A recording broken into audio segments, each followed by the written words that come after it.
Sir, ಎಲ್ಲರಿಗೂ ನಮಸ್ಕಾರ.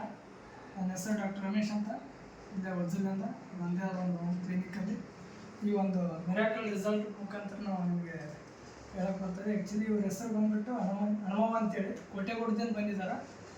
ಇವ್ರಿಗೆ ಮೊದಲು ಕಿಡ್ನಿ ಸ್ಟೋನ್ಸ್ ಪ್ರಾಬ್ಲಮ್ ಇತ್ತು. ಇವರೇ ಹೇಳ್ತಾರೆ, ಇವ್ರ ಮೇಲೆ ಕೇಳಿದ್ರೆ ಈ ಒಂದು ಕಿಡ್ನಿ ಸ್ಟೋನ್ಸ್ ಔಟ್ ಆಗಿದೆ ಆಲ್ರೆಡಿ. ಹೆಸರೇನು? ಏನಿತ್ತಮ್ಮ ತ್ರಾಸು ನಿಮಗೆ? ಆಳಿಂದ ಒಂದು ದೋಸೆ ಇತ್ತು. ಎಲ್ಲ ಬಿಜಾಪುರ, ಬಾಗಲಕೋಟೆ, ನಿಮ್ಸೂರು ಎಲ್ಲ ಅಡ್ಡಾಡಿ ಬಂದೀವಿ. ಆರಾಮಾಗಲಿಲ್ಲ. ಒಬ್ರು ಬಂದು ಇಂಥಲ್ಲಿ ಡಾಕ್ಟ್ರ್ ಯಾರು ನೋಡಮ್ಮ ಹೋಗಂತಂದ್ರೆ ಇಲ್ಲಿ ಬಂದು ತೋರಿಸೋದಾಗಿಂದ ಇವಾಗ ಆರಾಮಾಗೈತೆ ನಾವು. ಹಳ್ಳನ ಹೊರಗೆ ಬಂದೈತೆ? ಹಾಂ, ಹಳ್ಳನೂ ಹೊರಗೆ ಬಂದೈತೆ. ಈಗ ಸಂಪೂರ್ಣ ಆರಾಮಾಗಿತ್ತು? ಹಾಂ, ಆರಾಮಾಗಿತ್ತು. ಮೊದಲು ಬಾಗಲಕೋಟೆ, ಬಿಜಾಪುರ ಎಲ್ಲ ಕಡೆ ತೋರಿಸ್ಕೊಂಡ್ಬಂದಿದ್ದೀವಿ. ಆರಾಮಾಗಿಲ್ಲ. ಇಲ್ಲೇ ನೋಡ್ಬೋದು ನೀವು. ಆಲ್ರೆಡಿ ಇವರಿಗೆ ಒಂದು 7 to 8 mm ಹಳ್ಳಿತ್ತು. ಈಗ ಆಲ್ರೆಡಿ ಹೊರಗಡೆ ಬಂದಿದೆ. ತಾಯಿ ಆರಾಮಾಗಿದ್ದಾಳೆ. ಇದೇ ಥರ ನಿಮ್ಗೆಲ್ರಿಗೂ ಯಾವುದಾದ್ರೂ ಕಿಡ್ನಿ ಸ್ಟೋನ್ ಸಮಸ್ಯೆ ಇದ್ದರೆ ಕೂಡಲೇ ಸಂಪರ್ಕಿಸಿ. ಈ ಒಂದು ಎಲಿಮೆಂಟ್ಸ್ ವೆಲ್ನೆಸ್ ಅಂತೇಳಿ one of the best medicine in India ಅಂತ ಹೇಳ್ಬೋದು. ಆಯುರ್ವೇದಿಕ್ ಮೆಡಿಸಿನ್, ಯಾವುದೇ ಕೂಡ ಸೈಡ್ ಎಫೆಕ್ಟ್ ಇಲ್ಲ. ಎಲ್ಲರೂ ಬಳಸೋ ಮುಖಾಂತರ ಆರೋಗ್ಯವಾಗಿರಿ ಅಂತ ಹೇಳಕ್ಕೆ ಇಷ್ಟಪಡ್ತೀನಿ. Thank you leaders, thank you so much.